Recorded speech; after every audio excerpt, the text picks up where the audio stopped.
Hey, welcome to Grammy Award-winning The People's Duchess. Thank you so much for joining me today for a very special anniversary edition of the show.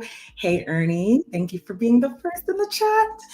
I'm super excited. I'm sure you guys have been online today. I'm sure you have seen all of the love and just the warmth pouring out online to the Duke and Duchess of Sussex on their 7th year marriage anniversary. I just sometimes I think about it like it really was just yesterday. It feels like it was just yesterday where we were watching the wedding of the century, right? These two wedded bliss just took the world by storm.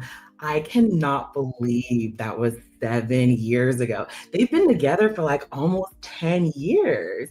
And I'm like, what? I also wonder from time to time, where did the time go? Hey, Patricia Nixon, thank you for joining the chat. Happy to have you here. Happy Sussexversary to you too, hun. But yeah, it's like you really just want to I can't help but smile. You really just want to pour out all of the love and affection onto these two. They've been through a whole lot in the last 7 years, and I just kind of wanted to take a trip down memory lane. But let us start with Meghan's version of this trip down memory lane. Now, she gave us this amazing mood board, and talk about memory lane. She really started from the very beginning. And as you can see in the pictures, it kind of just takes you through this journey from the top to the bottom. So, top down, their journey, their love, and it's so cute. There was so much to look at. I'm so glad that, true to Meghan's form, she gave us something interesting and unique and fresh and very aesthetically beautiful. And she captioned this 7 years of marriage, a lifetime of stories. Thanks to all of you, whether by our side or from afar, who have loved and supported us through our love story. We appreciate you. Happy anniversary, love. Oh my goodness.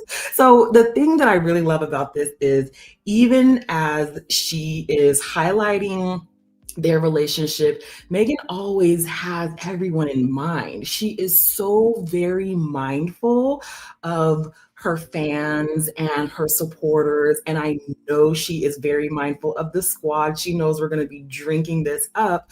So telling us whether by their side, as in, I think I took that as in America, or from afar, as in the squatties that she's met in Nigeria and in Colombia and all of the places that they've traveled to, um, she's acknowledging, that she has these supporters and she appreciates our support. And we appreciate you right back, Meghan. It has been such an amazing journey.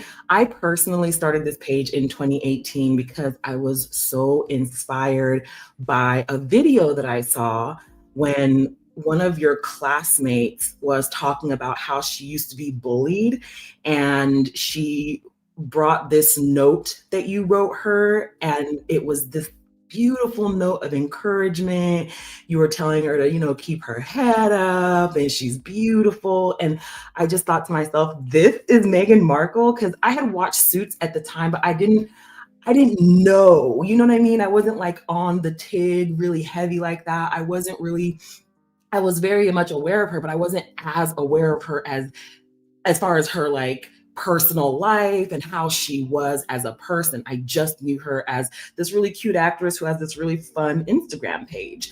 But when the lady came on and read that letter, I was like, okay, this is a woman of substance, and no wonder she bagged a prince, because this is the kind of character that I think anybody would go for, really. And she's so pretty. I mean, it just really made a lot of sense. But that's really what turned me into a fan. And then reading Priyanka Chopra Jonas's Time magazine cover of Meghan, her article on Meghan really solidified that decision to go in and make this page. So it has been just such an amazing, amazing, well, like years and years and years that we've been through this, right? And I can't be more proud. I could not possibly be more proud of Meghan. It's as if she's, you know, not just a celebrity that we're fans of. It feels very homey, right? She's a down home girl. She's around the way girl. I grew up in Hollywood myself, so I have this kind of connection when she talks about places in Hollywood and things that she likes to partake in and do around town. It feels very much homely to me. So I'm so proud of her. It's like, big sister, go girl. you know, she gave us this. And I really love some of these images that we got to see on this mood board. And I want to start with the one of Archie and Lily. Archie planting a sweet kiss on his sister's head in 2022. It looks like Christmas, the trees and the decoration and the gifts are up. Oh my God. And the picture next to it too, the silhouette of the two of them, gorgeous. And I love this little insert here of her children. We, obviously rarely get to see them, but when we do, it is so special. Oh my gosh. Patricia, I got into Meghan and Harry from the first episode of Tina and Michelle. So I've been following their story for quite a while. Yes, Tina and Michelle are wonderful. I believe they do the Kaiser Celebrity podcast, correct? Correct me if I'm wrong, but I know them as Kaiser Celebrity in their podcast, and they are just amazing. And their snark and their way and the way that they compose their articles and the podcast is just so funny. And I'm so glad we have squatties like that. And that's something I love about our community. We have like the funniest people. It's so good. And we need humor to fight back against the derangement of the derangers, because they're not funny people, right? They're just, I'm saying fight back, but it's not really a fight. Like they've got nothing. We bring the receipts, we bring the humor, we bring the snark. We always win, because beyond just our ability to articulate a point very well, we are also quite hilarious, and we always bring the receipts. And speaking of receipts, here are a couple in the pictures that she posted on the mood board. There's an ultrasound. I believe that says Archie underneath that ultrasound. And then there's that picture of her. Gosh, it looks like she's probably ready to pop. It's got to be month 8, maybe month 9.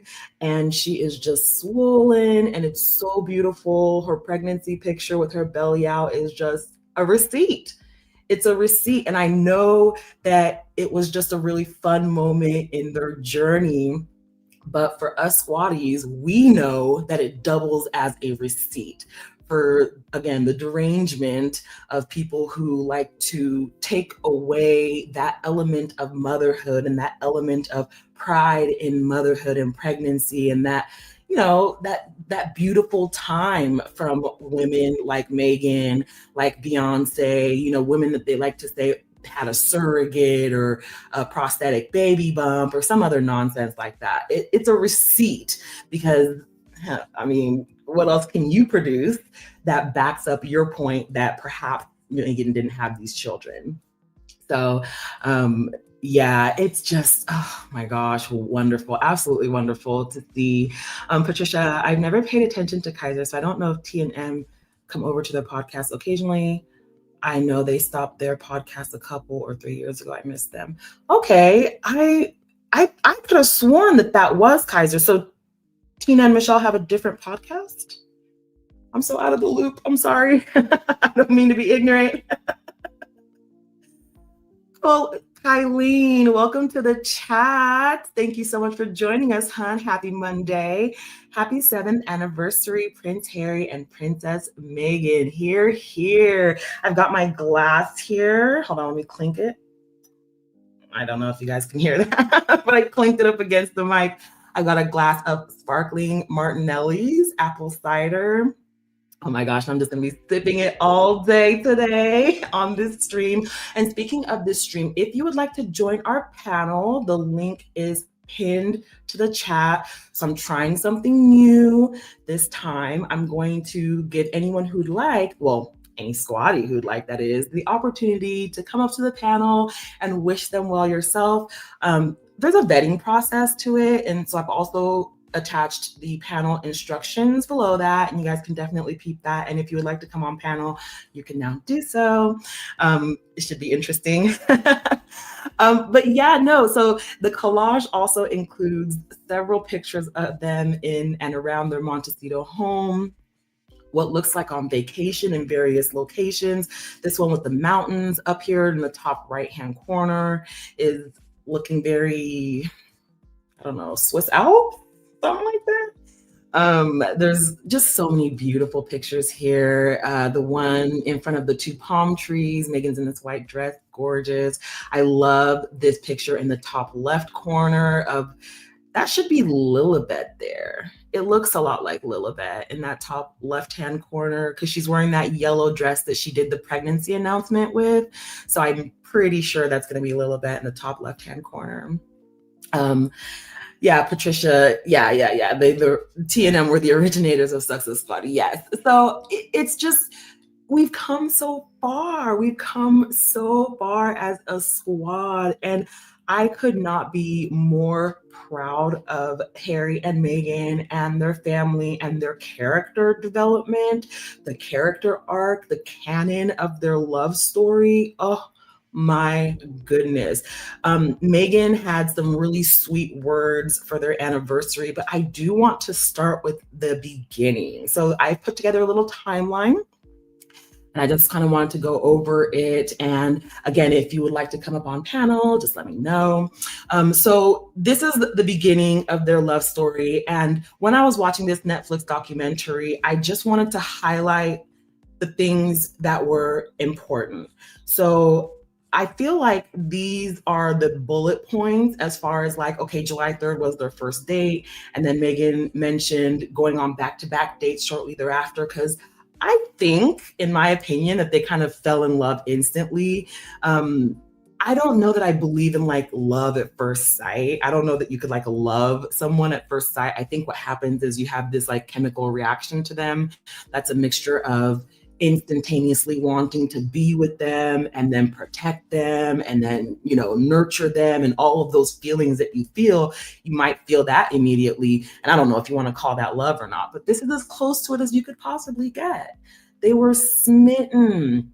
And so the timeline goes that the relationship goes public in November of 2016. It was really cute. They were at the Invictus closing ceremony, and he snuck that little kiss from her, and it was just so sweet. He's just always sneaking little kisses like that till today. We saw that just the other day at the Beyonce concert, and it's just the cutest thing. March 2017, Meghan attends Harry's cherry photo match for the first time. They're seen snogging there too. In May, she attends Pippa's wedding. No pictures, but it was widely known that she had attended. August, that's when they took that trip to Botswana, falling in love under the stars. Oh my gosh, that's out of place. That should be way up there in 2016. That came before everything else. That came before Pippa's wedding. Summer 2017, they returned to Botswana to celebrate their first anniversary. And then in August, they celebrated her birthday, as well as in September, the Vanity Fair cover hit, and that was a whole thing. Because now everybody knew that they were together and in love. There had been a lot of whispers and rumors and all the innuendo about if they're going to last. And at that point, the British media had already started in on, saying this and saying that, which doesn't even matter. It really doesn't even matter. But it's really important to note that she felt comfortable by September of 2017. So they started dating only in July of 2016. So within a very short time, they were pretty much in love. And by November, he had proposed to her. And then she moved to London at the end of November. And then they announced their engagement at the end of the 27th of November. And that was, I think, the day a lot of people's heads just popped right off. People were like, oh my God. I know. I looked at that ring and was like, oh my goodness, that thing was massive. It was beautiful. And when Harry told the story about how he sourced the ring from Botswana, conflict free, and then took out the center diamond from his mother's jewelry collection, one of her most precious jewelry collection pieces, I was boohooing. I'm sorry, but that was so sweet. And you could just feel the electricity in that wedding interview. It had been like no other wedding interview that I had ever seen.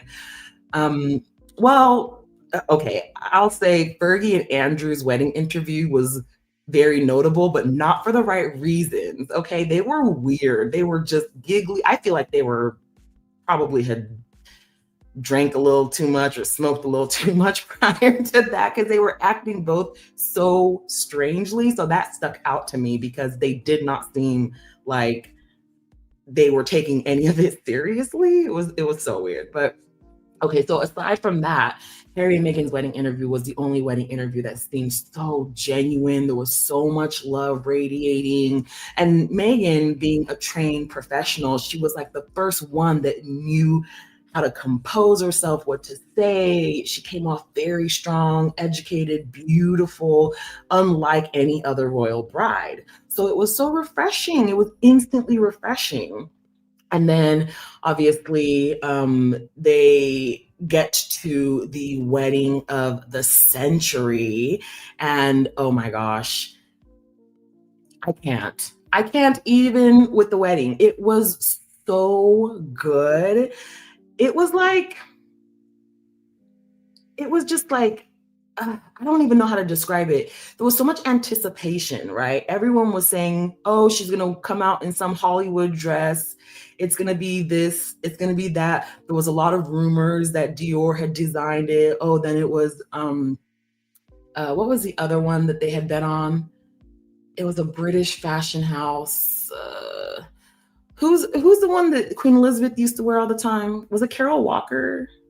Let me know in the chat if you remember what they were saying about her dress. I think it was Carol. It was some old school, I don't know, like Erdem. I don't know. It was some old school names that were being thrown out, but she walked out of that car and onto those stairs.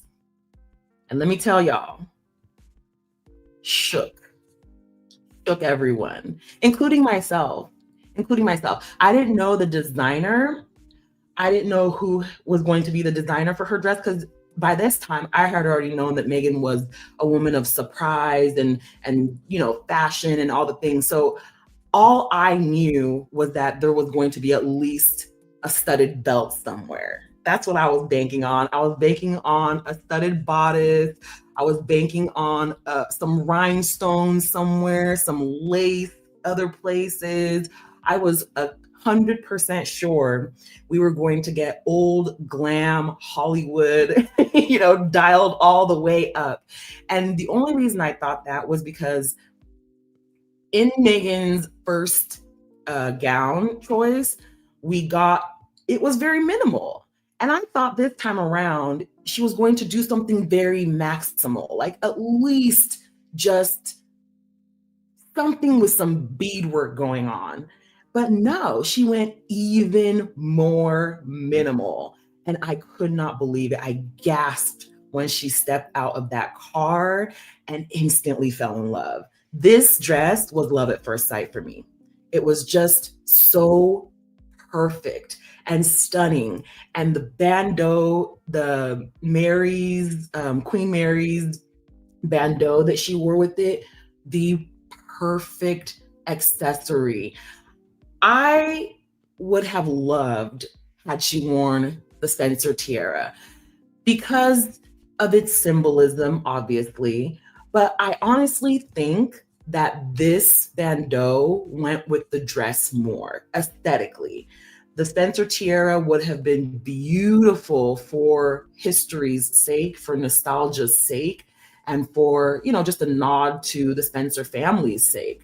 But this bandeau tiara actually went with the dress. It went with the dress so perfectly because the Spencer tiara it's a bit much, it's a bit much of a tiara. It's a very big statement piece type of tiara. And I don't know how that would have looked with this dress, but I think that this bandeau tiara was just perfect. I mean, it's insanely good, brilliant, has a lot going on, but at the same time, look at how thin and elegant and minimal it is. Like from a distance, it looks very minimalist. It's not until you get way up close that you see all of the intricacy, all of the details, the massive diadem in the middle of it. It's not until you get way up close that you finally see that. So the choice here was just stunning, utterly stunning. And I think she could not have made a better choice than this. And her mother looked beautiful. Everyone looked so beautiful. It was the wedding of the century. It really was the wedding of the century. Everybody had been waiting on this wedding and they delivered. The service was beautiful. The music choices were beautiful. The choir was gorgeous and different, and people absolutely loved it. Tosh Mac, welcome to the chat. Hello yourself. Happy Monday. Thanks for joining us. So then, the wedding came and went, and we were on a high from that when they were going to their first royal tour in Australia, down under. I should say Oceania, because it was Australia, New Zealand, a bunch of places around there. And at that tour, at the beginning of that tour, they announced that Meghan was pregnant with Archie. So we were all smitten. It was just, it was smitten. Unfortunately, during that tour, November, Kate and Camilla decided that the public attention that Meghan was getting was just too much. It was too much. She had too much goodwill. It was just too much for them. So they concocted the lie that Meghan made her cry. And in the process, I mean, Kate doesn't have any hindsight. She doesn't have foresight. She doesn't have hindsight. She has nothing. There's no thoughts. Okay, there's no thoughts up there. It's just lights on, nobody home. So she didn't know that when she did this, she would destroy the royal family's remaining goodwill with the Black diaspora. She had no clue that people would side with Meghan. She thought that in her head, the institution was so beloved. I don't know why she thought this. It's so weird that she would think this. It's like she believes the hype about herself, knowing that it's not true. Like they know that they are not like big deals or anything, but they believe the newspapers who gaslight the public about how big of a deal they are. So while Kate lit that fire and threw that match, she had no idea that all of the doors were locked and she wouldn't be able to escape the fire.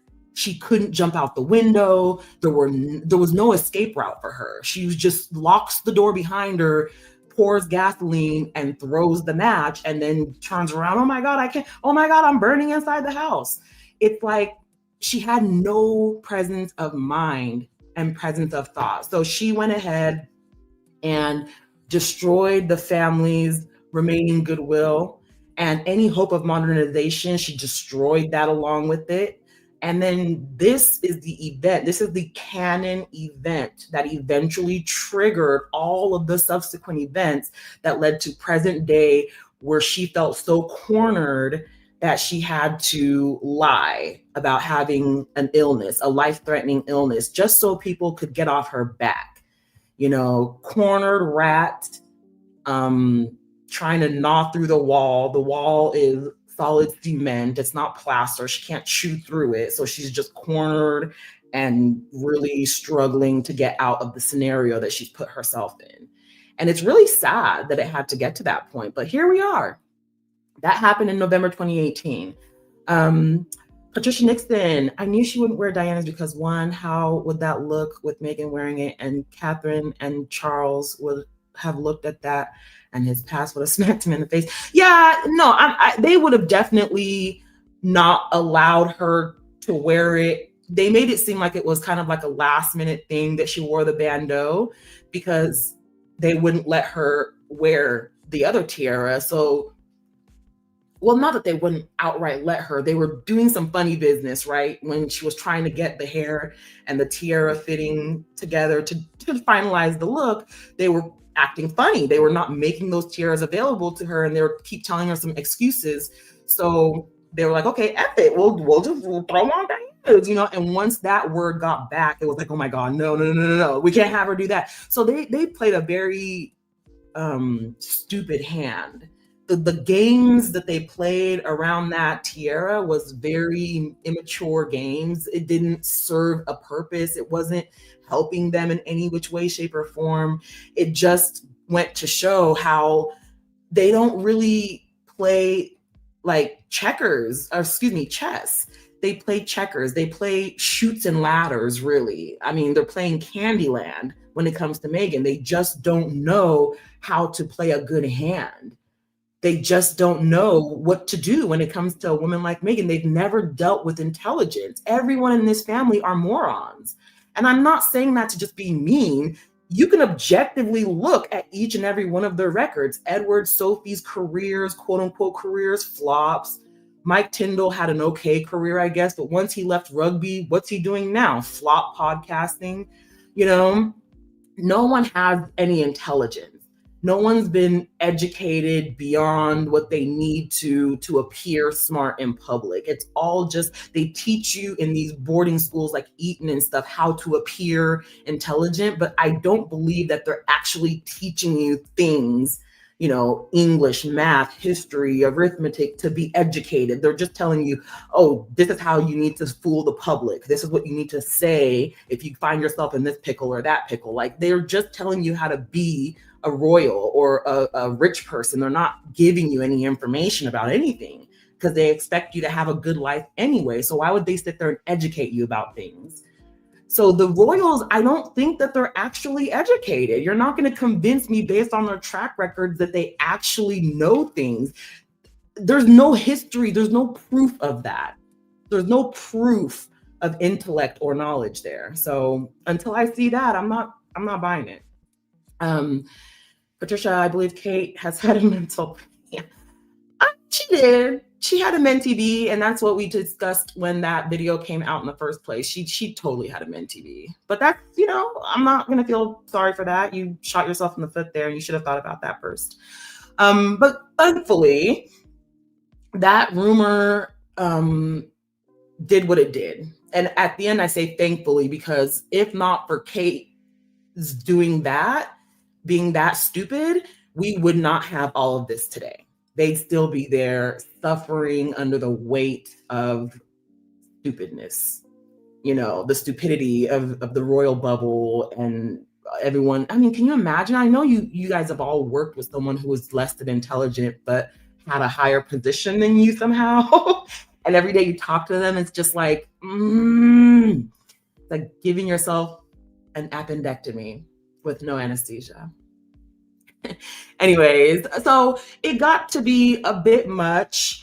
Thankfully, Archie was born healthy despite all of the pressure that Meghan was under during this time. We saw that in the interview in South Africa when it was clear. I mean, she was holding back tears, and it was pretty clear that things weren't okay. She had talked about how she clearly wasn't okay, and that nobody seemed to care that she wasn't okay. Telling the interviewer, I think it was Mr. Bradby, that she appreciated him asking her if she was okay. And she told him that she was not okay. And that shocked people. And I don't know how authentic the shock was. I think the shock might have been authentic only for the fact that they're not supposed to say that. Nobody was shocked that she was feeling what she was feeling and going through it. They were shocked that she had actually said so, which nobody is supposed to say for some reason. This whole stiff upper lip thing, what's it called? Never explain, never complain thing. Yeah.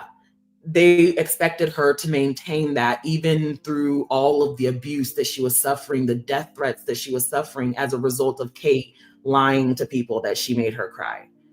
So luckily, Archie was born healthy. 2020, they were like, deuces, we gotta go, y'all tripping. 2020, March of 2020, they moved to Montecito after staying in Vancouver Island for a little bit, but the borders were closing because COVID had, started creeping in at that time. And they went ahead and made that move. And thank you, Mr. Perry. We will thank you until the end of time. I don't care how many, stressed out Black woman movies you make to the chagrin of many. I do not care. I will always be thankful to Tyler Perry for his contribution in their lives, for offering that sanctuary. I'm sure that they could have gone to, let's say, her mom's place or rented a place or anything like that, but the security was needed based on what they were doing in Vancouver, based on the fact that at that time, Charles had just dropped their location and security. He dropped their security and told everybody that this is where they were, and we dropped their security. It was like winkety wink wink. They're unguarded pretty much, which I have always taken, and I will maintain this until the end of days. I will die on this hill. He was attempting to have them off in that instance, because why would you not only tell everyone that where they are, but then also let everyone know that they do not have state-funded security anymore? What's the point in that security piece of it? What's the point in telling people they no longer have security? It's a dog whistle. And that part is so insidious to me. Like, it's just something I will never get over. I'll never get over that. It's a little piece of it that I will just absolutely never, ever, ever get over. Even if Charles and Harry reconcile, I will never, ever get over that with him. Because why would you do that? It wasn't even just Harry and Meghan. They had a young son at the time. They had a child. They had a young child at the time. So what? They were supposed to come over. The goons were supposed to come through and do what? To them and their baby? It was so unnecessary, Charles. It was so unnecessary. It made you look really petty, very vindictive, very murderous and bloodthirsty. I mean, I get that you were upset that he left, but that's not how to take care of that. That's not the way to go about things. Anyways, I love that we're here. Like I said, the trajectory of events, the circumstances that led to us being here, unfortunately had to go through all of this turmoil first. But the first glimmer of hope that we had after they moved to California was the announcement of their Netflix deal. That was a very big deal. People were hot with anticipation. They wanted to tell their story, and we wanted to hear. Mina Ruth, welcome to the chat. The Spencer family offered the family tiara first, and then the queen asked if she wanted to try one of her tiaras, if I remember. Girl, I don't know. I feel like that was the case. I think Harry said as much, but I feel like he also said that that was done because they were acting funny with her trying on. They were trying to get the appointment down for her to try on those tiaras with the way that she was going to wear her hair, and they were acting very funny. And so that's when the Spencer stepped in and offered, according to my recollection. But hey. So yeah, this whole series of events came to a boiling point when they did sit down for the interview. So Meghan, in November of 2020, pens The Losses We Share, a touching article about her miscarriage, unfortunate miscarriage that she had. And then I hate even talking about that because I was very emotional. I was extremely emotional when I was reading about that miscarriage. I thought to myself, well, this was definitely caused by not just the royals, but her father, the stress that she was going through at the time. She was fighting the Daily Mail for publishing that letter that she had written to her father. And I just can't even imagine what it's like being pregnant like that. And people are so evil, so without a drop of empathy, even if not for you, for the child, for the innocent child that you're carrying, just so evil, so much red and so much blood in their eyes that it just doesn't matter that you're pregnant. It just does not matter to them. Who cares if your child passes away? And that's exactly what happened. The stress that she was under made her body an uninhabitable, hostile environment for life. It was incompatible. The hormones, the cortisol levels, probably the elevated blood sugar, blood pressure, the elevated cortisol, the stress hormones, all of those things contributed to an incompatibility with nurturing a life. And I'm not a doctor. This isn't a diagnosis. I don't know. This is just my opinion. Okay. This is just my opinion about it. Knowing what I know from my medical background when I was in nursing, you can't be under that much stress. You just should not be under that much stress when you're pregnant. The baby can feel that. Mina Ruth, I remember the Oprah interview, and I was actually shocked what they went through during that time. I'm so glad they left when they did. Yeah, same. So it was just very shocking, and I hated that article. I did. I hated reading the article because it made me so angry. It made me so upset to hear that she had miscarried. And so I hate talking about it even till today. It's just so painful. It's so painful.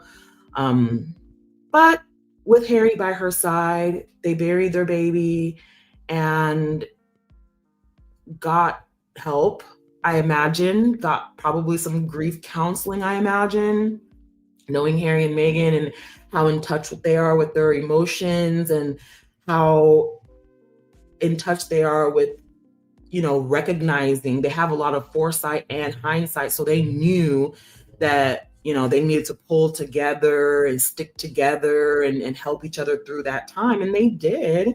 And they overcame that very challenging time in their life when they lost their baby. In December of that year, they announced a partnership deal with Archwell. Meghan's the only one that made a podcast, but they did release a program and the podcast with Archwell. So it was both of their Spotify deals. And then February rolls around and we got that beautiful pregnancy announcement, and that went utterly viral. That was taken by Misan Harriman. Gorgeous, gorgeous yellow Carolina Herrera panel gown. And Meghan just looked beautiful. Harry looked beautiful. They were, barefoot in their garden, and everybody, it broke the internet. Basically, that picture broke the internet. And then obviously the next month, they sat down with Oprah for what would become the most infamous, famous, viral interview since Diana's with Martin Bashir. A lot of truths were revealed. This, again, the catalyst being that Kate felt the need to lie on Meghan to make herself look better. That led to this. That led to Meghan having to tell everybody that's a lie. We know that it was a lie, but she told us so here in this interview. She told us a lot of things in this interview, but I think Harry told even more. Meghan's trying to be polite. She's trying to keep it cute. She's trying to keep it classy. Here comes Harry. And he's like, no, let me tell you what all happened, okay? They're gonna sit there and ask me how dark the baby's gonna be. And then I went and told my wife, like, he was just spilling all the tea. Harry told the most tea here. But I think people remember this as the Meghan and Oprah interview because, of course, it's always Meghan. But if you go back and rewatch this interview, Harry spilled all of the real tea. And even the tea that he spilled wasn't even a fraction of the tea that he actually has. Because as we know, Spare then comes out. And as we know now, there's like another 400 pages of that book yet to be released. So he spilled just a fraction of the tea here, and it was piping hot.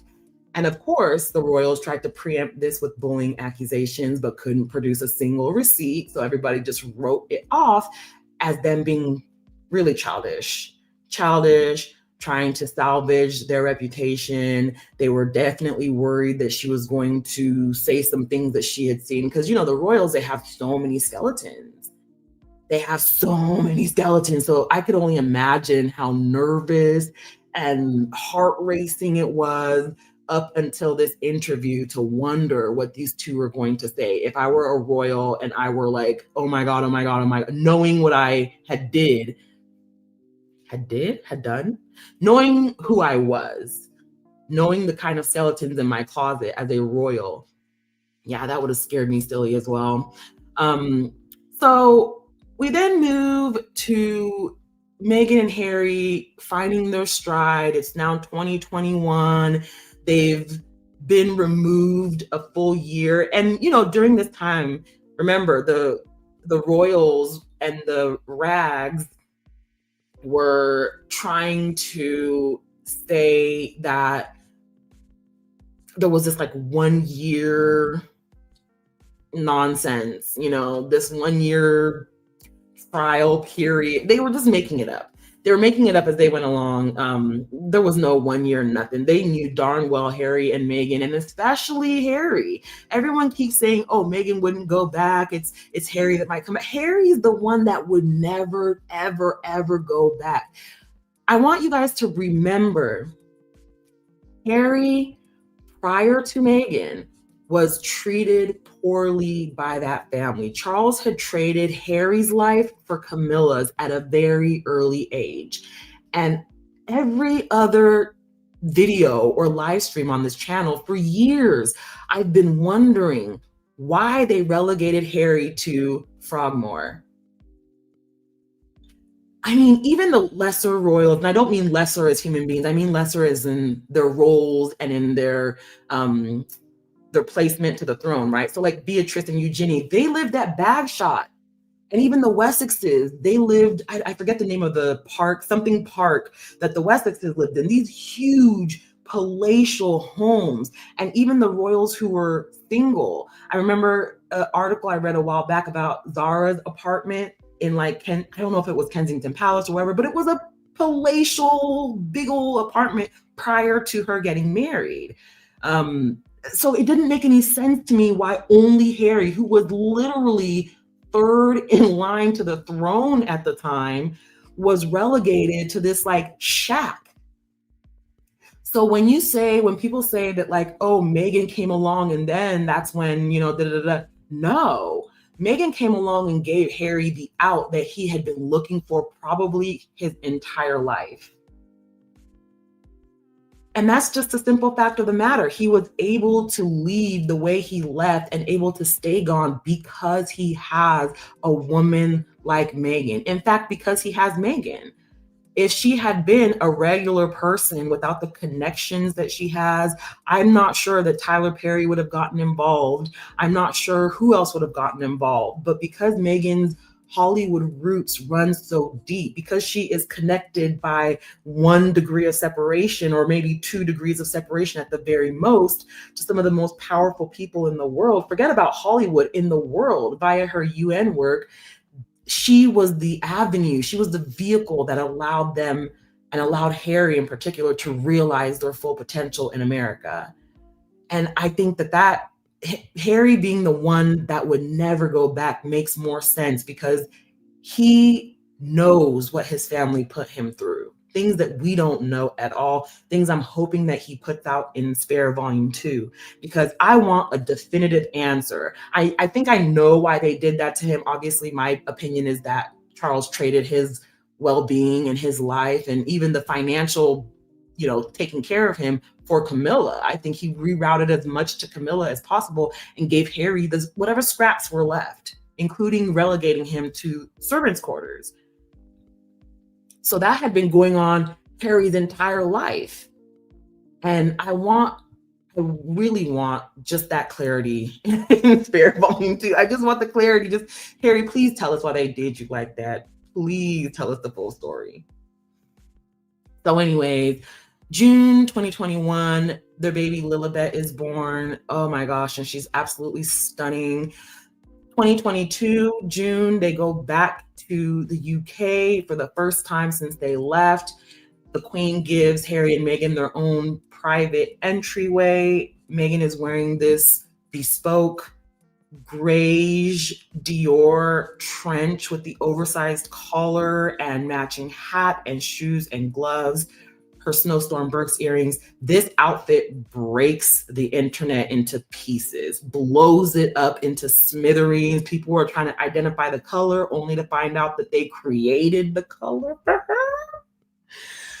Oh, nasty work. Okay, this was nasty work. This was just a nasty collaboration between her and the Haute Couture Atelier at Dior.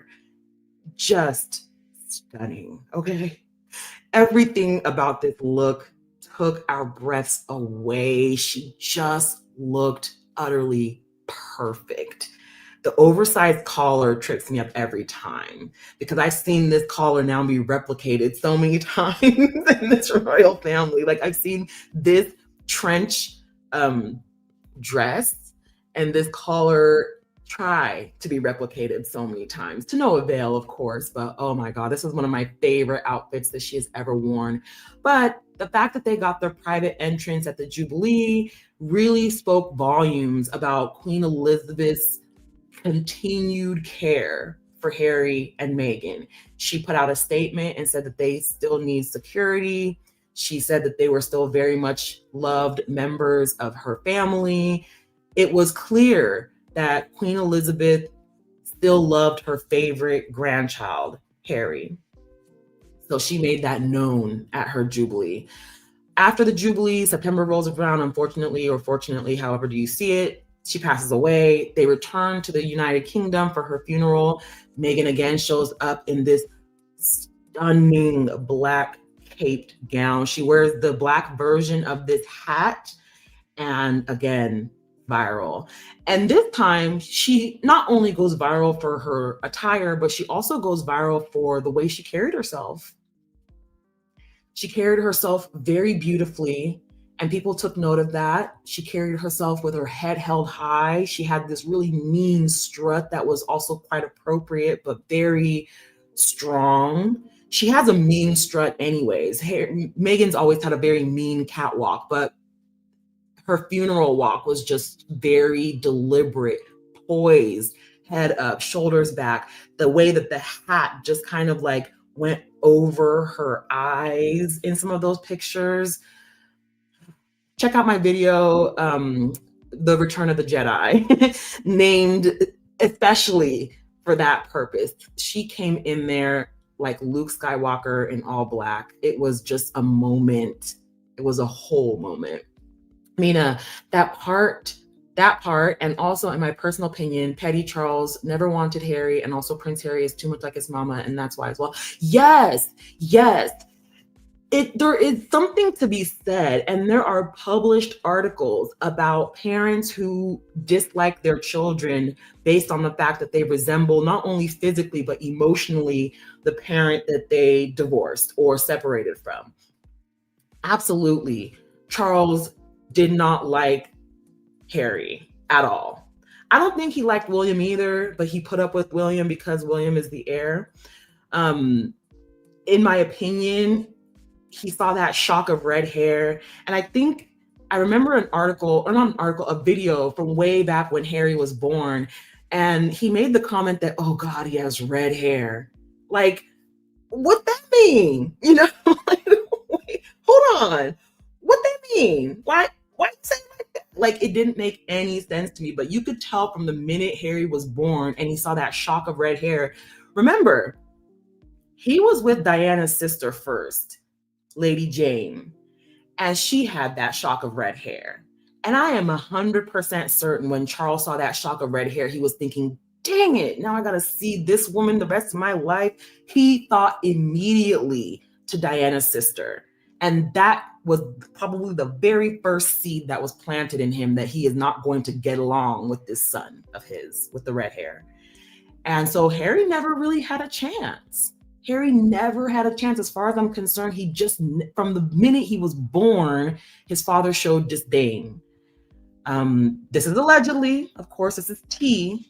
This is piping hot royal tea. But I watched that video from the 80s. I saw it in an archive. Charles was not happy that he had the red hair. And the only explanation for that is because he thought of Lady Jane, whom he wanted first, whom was the real aristocratic sister of the two of them, or I think there were three. Were there three of them? There were three of them that he actually wanted. I mean, he wanted Diana too, but not really.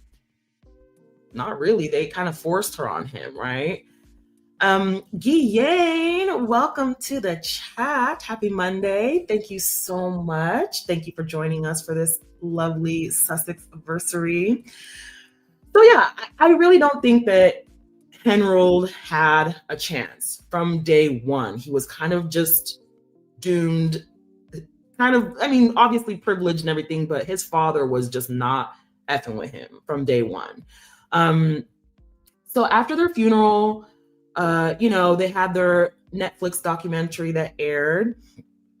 That took us inside their relationship, took us inside the wedding, cleared up a whole lot of things as well. We all thought this and we all thought that. We had all read this and we had all read that, and all of that was dispelled. Meghan told us about how her father turned on her for no reason. And this is the other thing that I ask myself pretty much like all the time.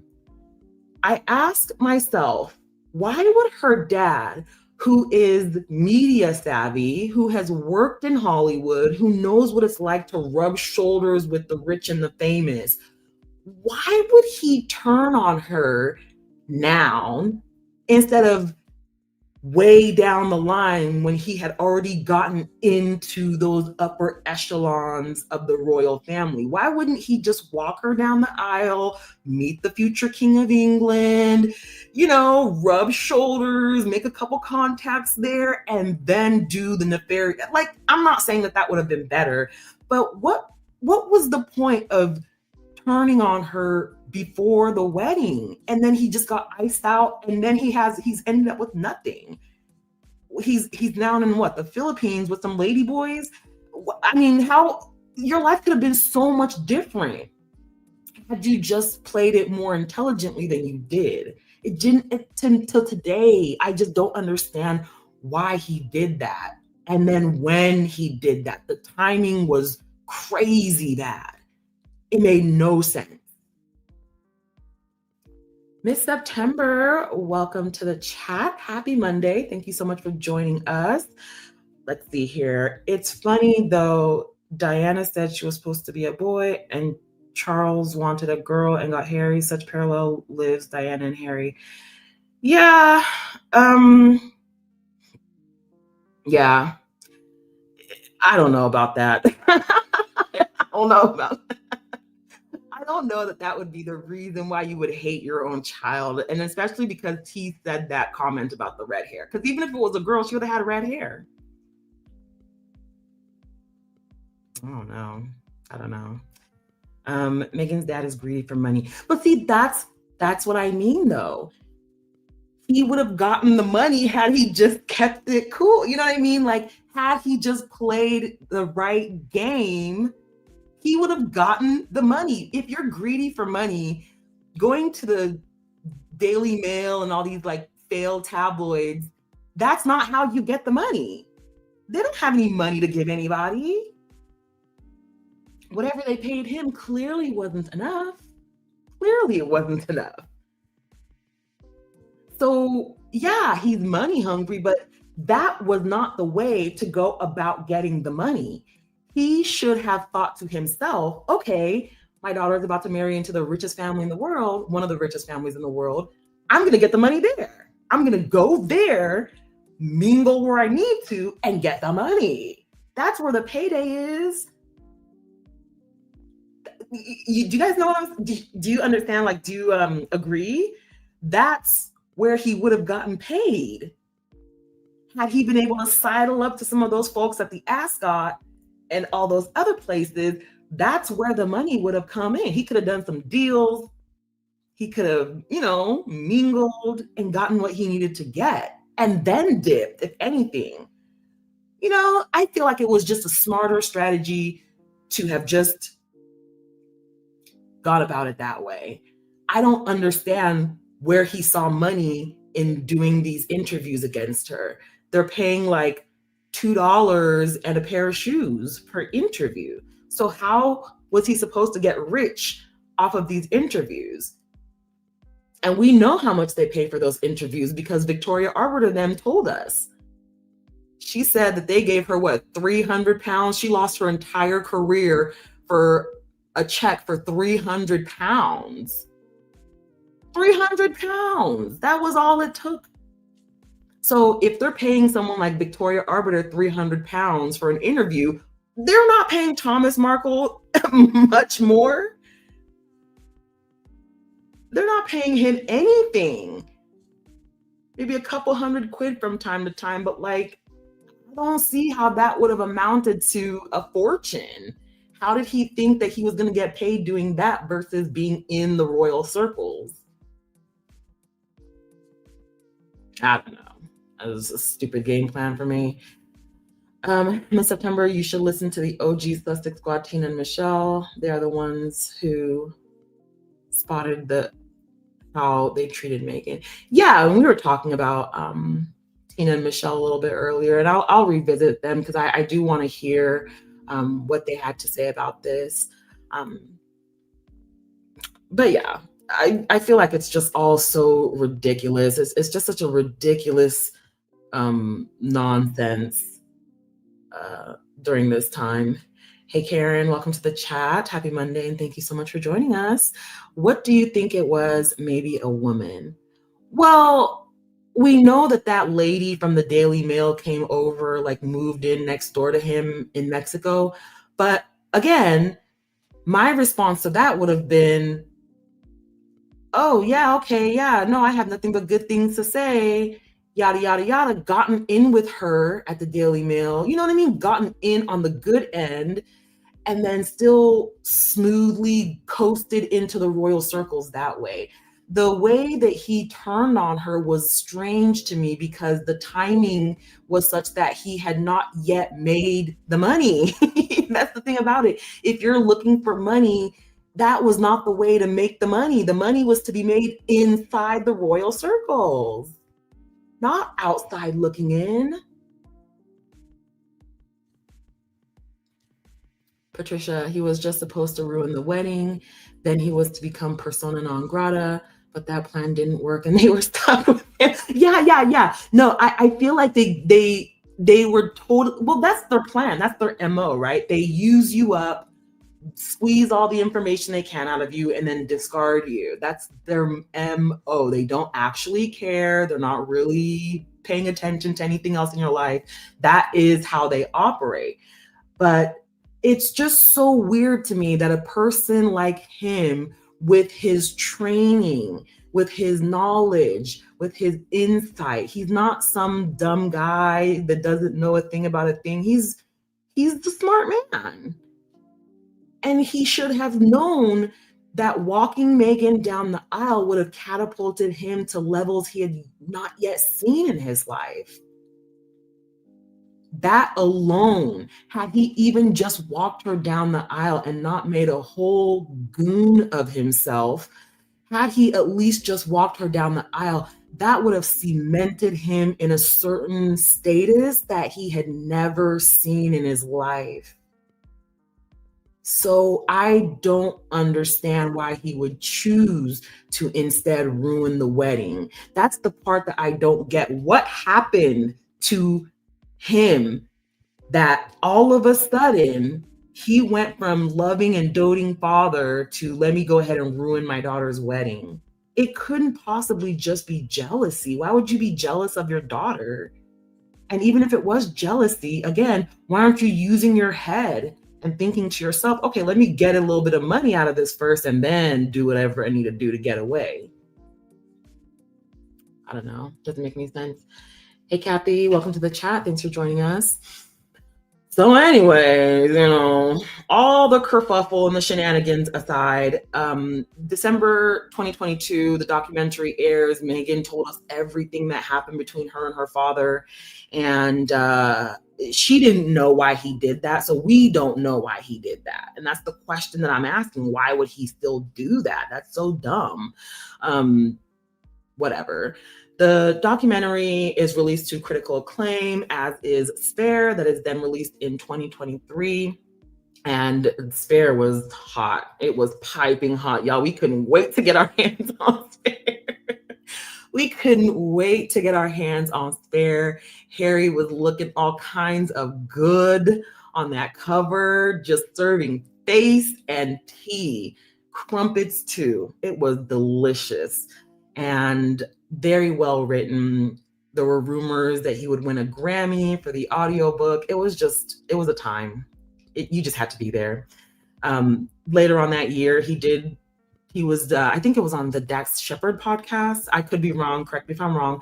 But he said that meeting Meghan and his relationship with Meghan has really led him to see this never complain, never explain mantra that his family has as a very detrimental, harmful thing to your mental health. It was just not a good mantra to have, especially since they were using it as a weapon of abuse, to stay silent on abuse. No other royal had been so abused like that. Of course, you can never complain and never explain when they mistake you for XYZ, or say that you're a little bit lazy, or say that you waited for 10 years for a man that doesn't love you, whatever the case might be. That's something you don't have to refute. Those are just nonsense things. But when they're being racist towards your family and racist towards your children and sexist and all the things that they were doing to her, why would she not complain about that? Why would she not explain herself? Why would she allow Kate to lie to everybody, tell them that she made Kate cry, knowing that's a lie? Would any of you not correct a lie that someone was spreading about you? I don't know a single person on earth that would hear a blatant lie where both parties understand that it's a lie and then just allow that lie to destroy them. Yeah, you wouldn't do that, and Meghan should not have done that either. She should not have just sat there and taken that either. Nobody would. Um, Karen, he was promised something because he said he was in contact with JK and the goal was to, yeah, stop the wedding. Yeah, no, I watched that. And then the interviewers were like, oh, we don't know if that's the truth, you guys. We're sorry that he said that. They started apologizing to the reviewers because they didn't expect him to say that. They were shocked that he was finally being truthful about something. And then all of a sudden, oh, we don't know if that's the truth. We don't have the facts of that matter. Everything else, all the other lies that he was telling, oh, they were eating that right up. But as soon as he started telling the truth about who put him up to it and why, oh, we don't know. This is allegedly, y'all. This is allegedly. We're not backing this. And it was crazy. So yeah, they're Thomas Markle is weird. Okay, he's just very strange. Whatever. I'm glad that he's getting his comeuppance. I'm so glad. Enjoy the Philippines, Thomas. And okay, so we're moving into 2023. And yeah, Harry is still growing as a human. He's still evolving. He's still growing. He's talking about that never complain, never explain mantra that they drilled into him his whole life is just some nonsense. Of course, he's debunking bogus breakup rumors. August, I think a friend spoke to People or something of that nature, and reportedly they're happier than ever in California, which is great because, again, we're 3 years removed at this point. And again, they're hitting their stride, finding their voice. Spare was released, the documentary was released. They're finally able to tell their story, which they weren't able to. And now they're feeling good about themselves again. So I'm really proud of them by this point. They go to the Renaissance concert and it was lovely. And I am so glad that we got the Netflix documentary so that we could finally hear with our own 2 ears and see with our own 2 eyes what was all going on during that time. Okay, so Mina, I'm going to go ahead and bring you up on the stage. Here we go. Can you hear me? I think your mic is muted. Hi, can you hear me? I can hear you. Hey, girl. Hey. Hi. Welcome to the chat. Happy Monday. What you got going on today? Nothing much. Today is very special day. First, I want to wish the Meghan and Harry a happy anniversary, even though they can't hear me from where I'm from. I just want to wish them happy anniversary and many more to come. Yay. Where are you at right now? Or what part of the world, what region, what continent? Oh, I'm in Wisconsin. Oh, nice. Yeah. And let's see here. Yeah, it's a couple of things that's happening. Also, wanted to wish a happy birthday, heavenly birthday to Malcolm X. He would have been 100 years old today. Okay, great. Yeah. And also, today is my mama's birthday. So they got married on my mama's birthday. Oh, happy birthday to your mom. Thanks. Oh, and one more thing. Today is also Queen Charlotte's birthday. Oh my gosh. May 19th is the day that it's a day in history for a lot of people. Yes. Nice. Well, thank you so much for coming up. Did you want to add into any of these bullet points or you just want to wish them a happy anniversary? Yeah, I'll say a few things. I'm actually currently looking at the documentary. I haven't watched it since it first came out, so I figured I'll go ahead and watch it. And yeah, again, I'm just happy for them. Happy, hey Patricia, happy that they're living their best life with their kids, their friends and family, the ones that's been there by their side since day one. and I'm looking forward to seeing them grow as a couple and just letting them live their best life. It's really inspirational, isn't it? Like you Mhm. don't see like a love like this. I have not seen two people this in love since Paris and Helen of Troy. Oh wow. Like, do you know that story? Are you into like Greek mythology? I'm such a nerd. I'm I heard bits and pieces of it, but not really. I probably should look into that. I know the movie Troy. Is that Yes, based? Okay, yes, I thought yes. so. So the movie Troy is based on the story of Helen of Troy, formerly Helen of oh my gosh, why am I drawing a blank right now? Crete, I think. Correct me if I'm wrong here. I don't want to be mistaken, but she was essentially fell in love with Paris and stowed away on his boat after they had won a war for the king that she was married to.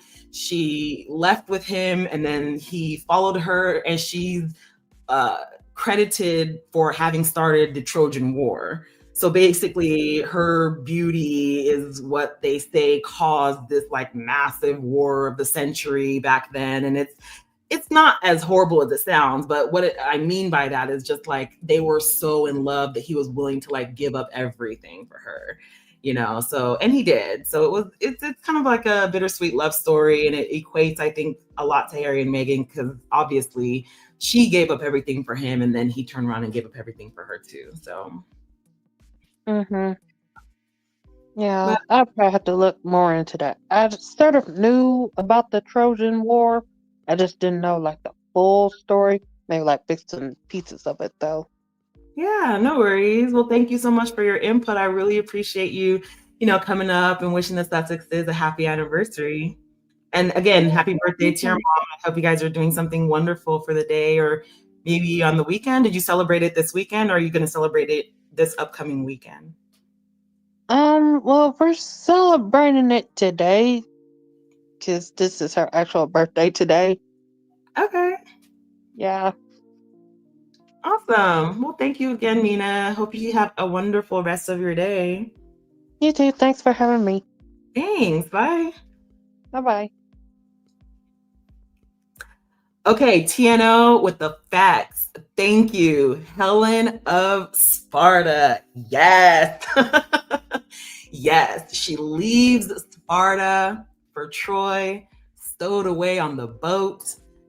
People find her, and they think it's bad luck to have a woman on the boat in the first place. But obviously, the king's wife, that's going to invite problems. And it did, and it did, and it did.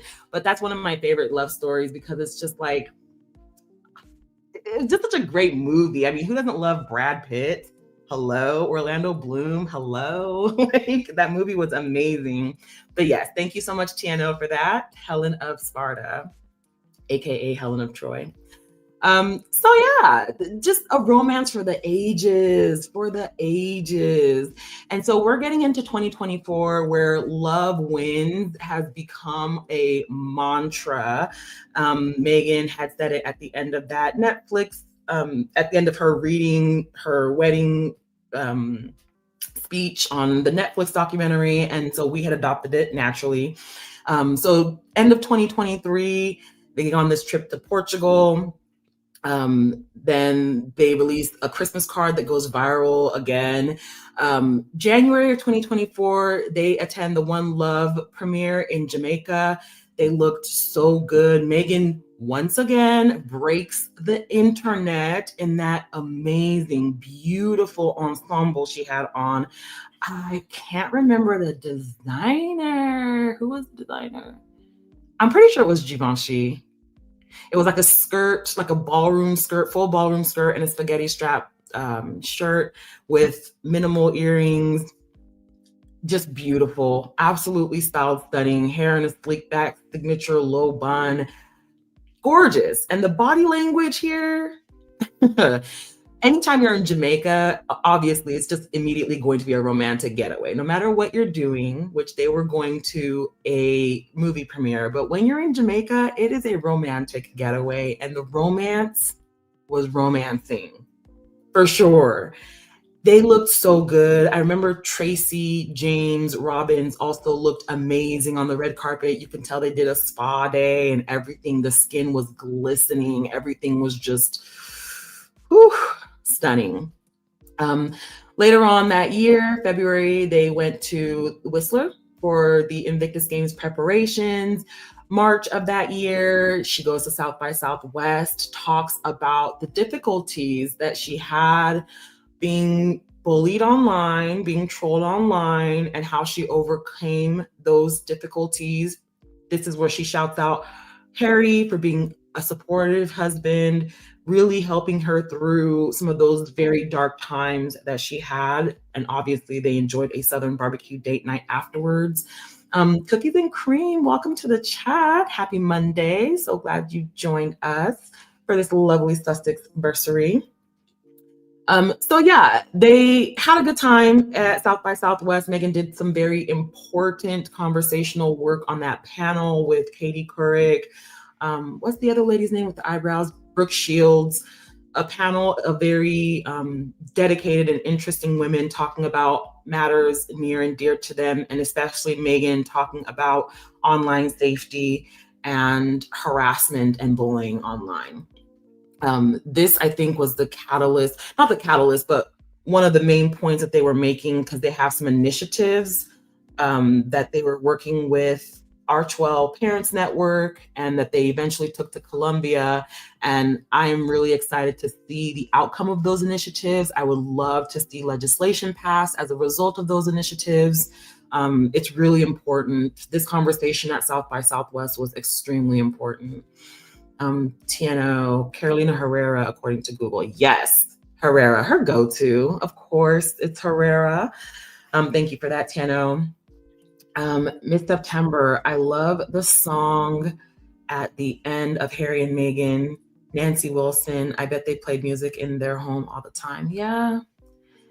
Yeah, she has a really good ear for music. I loved when she was releasing the As Ever promo, and the song that she chose was I Wish You Love. Oh, Meghan's such a class act. So yeah, they go to Jamaica, and it's really beautiful. There was a lot of kerfuffle around that particular outfit. This is one of the videos that I really love. Let me just grab the tab here. She was really spot on with what she was saying. And not at all overdone. Look at this silhouette. Meghan Markle is the definition of less is so much more. Last night, Princess Meghan and Prince Harry attended the premiere of the Bob Marley movie in Jamaica. She wore this gorgeous black ballroom skirt by Carolina Herrera, paired it with a matching black dainty camisole and minimal accessories from Jimmy Choo and Jennifer Meyer jewelry. She wore her hair in a low, sleek ballerina bun. I absolutely love that. She just keeps the focus on her face, and when the face card never declines, why not? Look at her. She is glowing. She looks so fresh, so youthful, and not at all overdone. Look at this silhouette. Excuse me? Princess Meghan, you do not have to hurt them like this, babe. She somehow effortlessly balanced like royal chic with the relaxed vibe of like a movie date night. She just gets it. This is a real fashion girly right here, okay? Also, shout out to Prince Harry, who was looking fine as hell, per usual. Additional shout out to the wife of Paramount and Nickelodeon CEO, Miss Tracy Robbins over here, killing it. She is literally stunning, and this cream dress is perfect on her. Swirl Nation was really popping off last night. Swirl Nation was indeed popping off, for sure. But videos like that blew up everywhere on TikTok, on all social medias. I mean, she literally just broke the internet, as one does when you're the Duchess of Sussex, as one does. She just, I can't even tell you how good this look was. And it's true, she really solidifies and personifies a fashion girly. again, as a designer, as a successful designer, and as a successful stylist, she knows what looks good on her body, what's good tailoring. She just does it right. And she doesn't even have to try. This was just a regular black look. It was just an all black look, but then every little detail made it really pop. The minimal jewelry, the glowing skin, the spaghetti strap of the shirt, the cut of the ballroom gown, everything, just the way she styled it made it pop. It made it go from a little black dress on a date night to really fashion forward, avant-garde, all the things. So yeah, she went utterly viral with this one. Then in 2024, they go to Nigeria. This trip also goes utterly viral. Meghan was praised for her poise and her elegance. She made a couple of speeches where she was really proud of having found her roots, and the warmth and reception that she received in Nigeria was so warm and so receptive. They recognized that she had gone through a lot. And I don't know that non-Africans would understand the significance of all of the kings from the country coming together in one place for an event. It's one thing to have an event in a kingship in an area and throw a party for those people in that area, or another thing to have a state-funded event and then, you know, some people show up or some notable people show up. But for all of the kings to unanimously agree to give a royal title, to bestow a royal title, that is something that I have never seen in my life. And I'm Nigerian, right? I'm from Anambra State. So I can tell you that is extraordinary. I've never seen it. My parents have never seen it. Like, that is not something that people just do. Meghan isn't the first Nigerian to make their country proud. She's gotten that accolade because of the significance of her work combating imperialism and racism the way that she did so bravely. And I loved this trip because, with or without the titles from the UK royals, Meghan is going to be a princess for the rest of her life because she is a blood princess of the Nigerian realms via this trip. TNL, thank you so much for the super chat, friend. The Kipper-breathed media clowns lost their minds when Mrs. Sussex was in Jamaica. Man, let me tell you, I would have lost it too. This picture is where I think exactly their brain broke. This particular picture, this whole video from this time where she swirled around like Kenya Moore, twirled around in her beautiful ball gown and then had her hand on her man's chest like that. That's when it broke, because that's what people wrote about. I saw so many articles about this. Jealousy, just jealousy. And I hope that they, eat the jealousy for sustenance.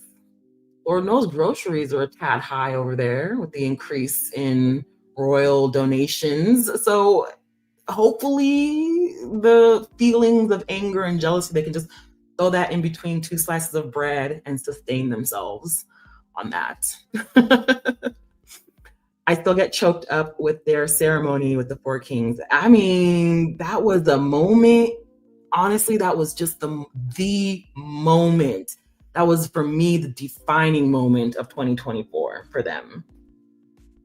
You know, Meghan in her yellow Carolina Herrera panel gown that she had worn at Archie's first birthday, and Lilibet's pregnancy announcement, and it was Mother's Day. Like, it was just so significant. It was just so significant. And then her becoming Adeze of the crowned realms was incredible. And again, I cannot underscore enough to you guys the significance of that. You don't just get that by being a successful Nigerian person. You don't. Even if you were highly successful. For example, the richest man in Nigeria, the richest Nigerian man, and one of the richest men in the world is Aliko Dangote. Aliko Dangote is behind the Dangote Corporation. They do cement, they do building, they build everything. That man built Nigeria, literally built Nigeria. He has not been made a king or a prince or anything. You know, he's gotten a lot of honors and he's gotten a lot of recognition. He's gotten a lot of accolades, but they haven't yet made him a prince. So that should tell you the significance is more than just, you know, your platform or your financials or whatever the case might be. It's not enough to just have significant accolades. You really have had to have moved these kings to the point where they want to include you in such a sacred tradition. So I was choked up too, you know, I was like boohooing and boohooing because that was a really significant moment for the Black diaspora also, but particularly for Nigerians. We were all very, very proud of her. So 2024 was the year of love wins. We were winning. We were in love. We were doing all of the things in 2024. And again, this is 4 years on from leaving the royal duties behind, and they are really, really, really hitting their stride. TNO, the kings have been watching and probably knew they needed to blanket her with their protection, spiritual and royal.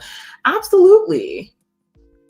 Absolutely, as they did in the indigenous communities in Canada.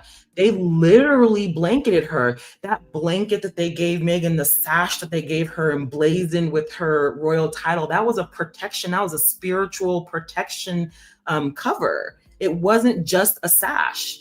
You know, for people who don't know, it's similar to what we saw in Whistler with the First Nations when they gave them those spiritual blankets for protection for themselves and their children. That is exactly what they bestowed on her in Nigeria. That sash was a sash of order and protection. It's spiritual. It means more than just a piece of cloth. You know, it means more than just something that someone gifted her. It was literally a blood cover, you know, initiating her into their realm. So there's, you know, blood princess of the realms is like, okay, you have our blood running in you, you have our DNA flowing through you, and this is to cover that now, you know, to include you in that now. So it was a very highly spiritual, highly beautiful occasion. And again, I'm just like, ha, ha, ha, ha, ha, because no matter what these royals are over here talking about in the UK, forever and ever and ever, whether you like it or not, Meghan is a princess. Whatever you decide to do with her title when William becomes king, because he keeps threatening to his little friends in the rota that he gonna strip him of that, fine, no problem. She is still going to be a princess of the Nigerian realm. So there's nothing you can do about that on that end. Anyways, moving right along, May 19th was their 6th wedding anniversary. And can somebody tell me what you're supposed to give people for their 6th wedding anniversary? Is it silver? No, it's not silver. Silver's got to be like 10 or something like that. What do you get? I know this anniversary is copper and wool. 7 is copper and wool. What's 6? I don't know. I don't know what 6 is. Okay, so we move into 2025. End of 2024, August, the Sussexes toured Colombia. Meghan speaks perfect Spanish to everyone's delight. Steph C, welcome to the chat. Yes, in Colombia, they sure did do a ceremony with the elders everywhere they go. They're very much in tune with the elders. They're very much understanding of what they need to do as far as getting that respect, because it's not just given. It's not just freely given to anybody. I think the royals have this problem where they think because of lineage, every year that you're alive, you deserve medals, as if you went to war and as if you did something special. You deserve to wear a military uniform and have your breastplate adorned with all these medals just for being alive in the format that you exist, which is as a royal. You were born to the right people. But in these other countries, that's just not the case. That's just not the case. You have to earn that accolade. And Meghan being Meghan and Harry both being so welcomed and so taken in and protected and shown this love by all of the various cultures that they've traveled means something more than them just showing up and expecting something from them. And in fact, they wouldn't have gotten that had they just shown up and expected their celebrity to carry them through the event. We saw what happened when they do that, when royals show up to a place and just expect everyone to bow down to them, and then their celebrity should do all the talking. You get William and Kate in 2012 when they went to Vancouver. You get the elders of that community telling them not to come back because of how deeply offensive that attitude is. It's very much offensive to go somewhere and think, oh, I'm a royal, bow down to me, give me what I came here for, which is the accolade. That doesn't get you anywhere in the 21st century. But of course, they wouldn't know that. And people act like they're so baffled that Harry and Meghan are honored like this everywhere that they go. Why wouldn't they be? They're doing the work. And thank goodness Harry and Meghan are regular people. For all of their accolade and all of their wealth and everything else, which they've earned, by the way, they are two regular people. I think Harry has never fit in with that family because he's a regular man. He's always been an empathetic, regular person who sees people for who they are and not for what they can do for him. Okay, 6th anniversary is iron. Ooh, I wonder what those gifts might have looked like. Cookies and cream. Why you always come with something? You always come with the heat. You always come packing cookies and cream. That family is very much petty and they can't have their titles. They keep releasing these little articles talking about how William's going to take their titles when he's king. You do that, boo-boo. You do whatever soothes your broken spirit, whatever soothes your bitter heart, okay? Whatever self-soothing mechanism you can do to, ease your racing mind and get that blood pressure down. You do that. They'll be billionaires by then, but you do that. You go ahead and do that. Tiano, wood is the contemporary wedding gift and iron is the traditional. Oh, nice. This is all very nice information to know. I just wonder I know that silver is 10 and then China is one of them. And then 20 is diamond. And then there's gold somewhere. I don't know. I wouldn't know, but thank you for this update here. I'm learning something new every day. I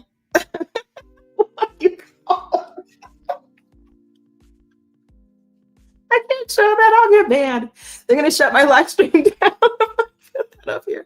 But I agree with you 110,000%. He is definitely he needs help, I think. I think if he were just open to therapy like Harry was, everything would be just so much better. And you know what?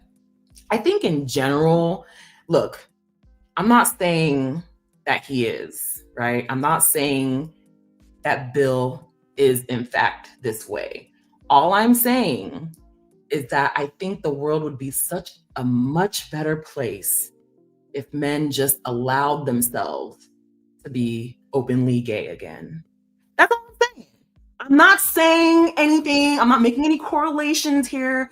All I'm saying is the world would be a better place. That's all. That's all I know. Okay. Y'all are crazy in the chat. Y'all, I know my people so well. I love y'all. Because yes, all of that is true. All of that is true. Yeah, so once again, they are just going through their holidays in 2024. January 2025, the Eaton fires break out. It's devastating. And Meghan postpones the release of As Ever to serve food and help the evacuees. this was also highly praised. Harry and Meghan know how to serve. This is what it looks like to be a public servant, showing up somewhere, waving to people in a $3,000 dress is not service. I don't care how you shoot and edit that video, okay? It just isn't. Your presence alone is not serving anyone. And that's what the royals just do not understand. I saw an article recently that said that William wants to be a great king or wants to do something, but he just doesn't know how. And it's like, yeah, because you are surrounded by yes men who tell you that everything that you do is amazing. Nobody's telling you that you have to actually roll your sleeves up and do things. Showing up to a place and expecting people to be gagged at your presence and for your presence alone to somehow feed and clothe and help them with their difficult and challenging mental times is going to help. I'll never understand that. I'll never understand why you think that just you being here is going to feed and shelter me. The way William showed up to that refugee event, the engagement they had with the Ukrainian refugees, and said, "Oh, I wish I could do more, but I can't." Like, why would you say that? First of all, why would you say that? But second of all, what made you guys think that just your presence alone was going to help those refugees? What would your presence have done? You didn't even bring a cake. Oh, like, this is why they don't let y'all talk anywhere. I mean, your wife can't talk, but this is especially why they tell you to keep your mouth closed, because you do not know how to empathize. You don't know how to relate. You don't understand the human condition. You're not exposed to regular people enough to be able to identify with them. And it shows. It really shows in the things that you say. Patricia, you're 43% Igbo, found out your ancestry. Okay. Do you know a tribe? Not that it matters. I'm not a tribalist type of person, but that is so good. That is so good to know. It's welcome to the club. It's a rich tapestry. And I've always really loved that because, okay, my mom is Igbo. For you guys that know, for you guys that have seen, that have been with me since like 2018 when I used to go home and put my mom on the channel on live streams and stuff on Instagram. She's extremely Igbo, like fresh off the boat Igbo.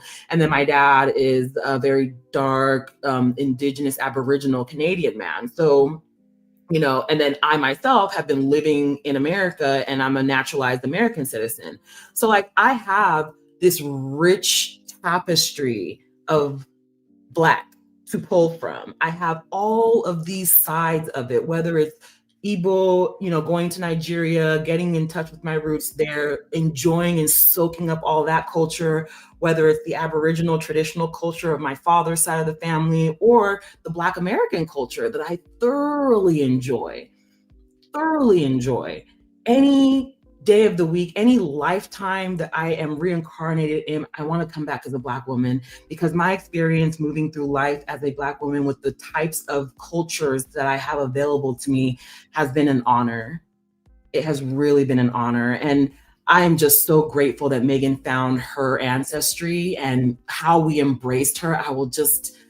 Oh my God, I will never, ever, ever forget that Nigeria tour. It was so good. We are so proud of her. So very proud of her. Hey, Gwendolyn, welcome to the chat. I am so glad you're here. Happy Monday. Carol Smith, also, welcome to the chat. Let's see. I think he was influenced by his other daughter, Samantha. Yeah. So nonsense, people. So yeah, it's been, just a pleasure watching them hit their stride. When Meghan and Harry showed up to this Eton fire evacuee rescue effort, they really did unleash a dragon. They showed us their public servant side. They put compassion into action. They literally showed us what they're made of.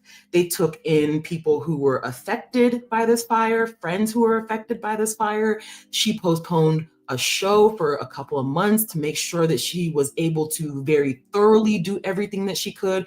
I mean, again, it wasn't just a week or two. She put this off for a few months so that she could thoroughly take care of the responsibilities that she feels as a public servant. This is service being universal. This is the type of service that anyone can do and that they stepped in and stepped up to do, and that makes them so appealing to people because it's not fake. You can't fake this. This wasn't orchestrated by a palace. This wasn't orchestrated with, camera crews and them out there trying to look like they're connected with people. No. This was very serious business. This fire took lives, and this occurred in Meghan's neck of the woods. So she felt personally convicted to go out there and help people. This has nothing to do with anything royal. This was human to human, person to person, neighbor to neighbor. So when they went out there to Eton, people praised that. The governor of California and his wife were there. They helped right alongside them, handing out food, water, and supplies. Meghan showed up to Altadena Girls with a basket full of stuff. I'm sure she came with plenty more. We just don't know about it. I'm sure there were donations made. You know what I mean? Like, this is the type of service that the royals literally cannot do. They don't know how to help people in this way. They don't care to. Even if they had an opportunity, they don't care to do so, but they literally don't know how. No one in that family has ever actually helped anyone for reals. They've only done things for show. So even if they were presented like they were when Grenfell caught on fire, they didn't know what to do. They sent someone out there to, I don't know what they sent someone out there to do. Just show up, I guess. And that was supposed to provide morale. I think it was Camilla. Who'd they send out there? I think it was Camilla. And nobody did anything. It took Meghan to come along and look at the situation, and her project manager mind clicked. She said, where are the gaps? Where's the gaps in the process? How can I fill those gaps? How can I do it feasibly? What are the tools that I'll need? What are the demographics that we're trying to help? How can we do so in a lasting fashion? Her instant project manager mind just kicked in, and she immediately got to work on Together. The royals couldn't do that if they wanted to. They couldn't do it. They don't know how. They've never worked. They wouldn't know how to help people like that. I agree. She knew her energy was needed in LA to help. And what I really love about Harry and Meghan's energy is that it does actually heal. Unlike the other royals who show up and expect their presence to be the healing factor, Harry and Meghan's presence actually soothes. They're very, very warm and it radiates. And a lot of the time when you're in crisis like this, all you need is that hug to calm you down and to let you be level-headed enough to start, okay, how do I do this? What can I do? Okay, pushing forward. But first, you're hysterical. You need someone like Harry and Meghan who actually care to come by and just hug you tight. And once they hug you tight, then you guys can, okay, now what? Now what do we do? Okay, let's start here, let's start there, let's start planning. The royals don't have that. They go into a crisis scenario and they just shuffle about. They just shuffle about, just acting like I don't even understand the shuffling about. It's weird. No solutions, no suggestions. In fact, they'll tell you, I came here to learn. I came here to watch and learn. Don't ask me any questions. I'm just here to learn and observe. You're not actually learning anything. That's just your excuse because you came there empty-handed without a single clue as to what was going on, without a single suggestion to help. You talking about some 5 questions. Okay, what if one of those questions are horrible answers? Like what are they supposed to do? They didn't even give resources. You know what I'm saying? Like, okay, so if I'm asking these 5 questions and a couple of them are in the negative, then what do I do? Where do I go to correct it? What do I do to fix it? What happens if one of these questions turns out to be a really horrible answer? Then what?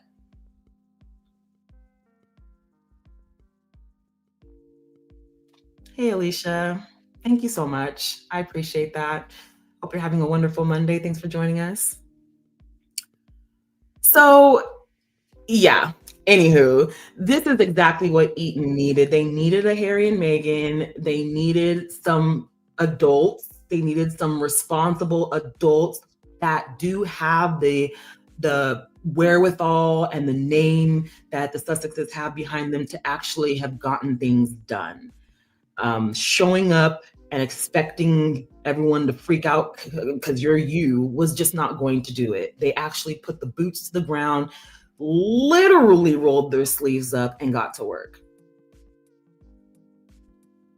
Literally. Hey Sharon, welcome to the chat. Thank you so much for being here. Excellent point. A hug transfers calm energy. It does. It does. You need that. You need a calming presence and a long hug in those cases. And they did. They calmed the crowds down. I saw that one lady that Meghan was talking to. She was in tears, in shambles. You could tell she was shaking. Meghan just grabbed her and hugged on her real tight. And as they were walking, the lady was visibly more calm. You know what I'm saying? And then they were obviously making plans. How are we going to overcome this? You need people who know what to do. Harry and Meghan know what to do. Meghan's been doing this type of advocacy work since she was a babe.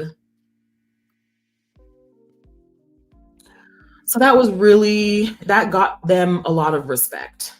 Meghan pushing her show back got her a lot of respect. People saw that she was about that life at that point. She was that girl at that point. February, they go to Invictus. There's Smoochy Smoochy. That goes viral. The games are a resounding success. I love these games. This was the games that we caught Tom Earthworm Bauer slithering into the games. Oh my gosh, that was, shout out to Petal, okay? Petal, Facts to Facts. If you are not subscribed to her channel, please subscribe to Petal's channel. Sorry, Facts to Sense. She caught him in 4K. Petal caught Tom Bauer in 4K at the Invictus Games. I'm sorry, it's just, I don't mean to like laugh, but that was the funniest clip I had ever seen. First of all, Tom, why were you there? Why were you there? You so-called hate these people, but you spent money, time, effort.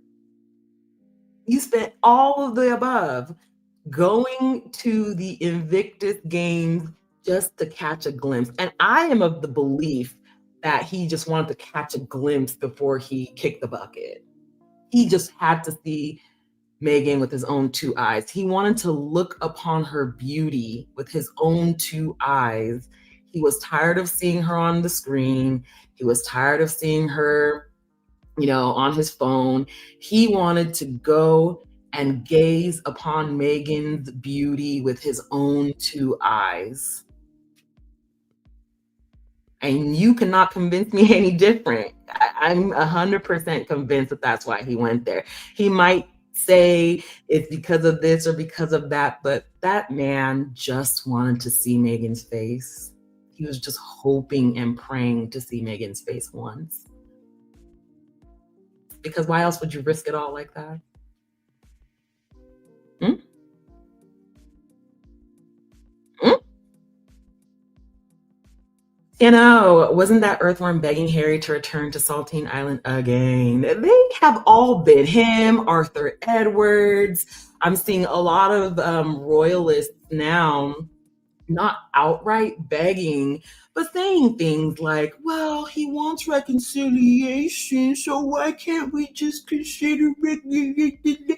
Man, Harry is such a class act.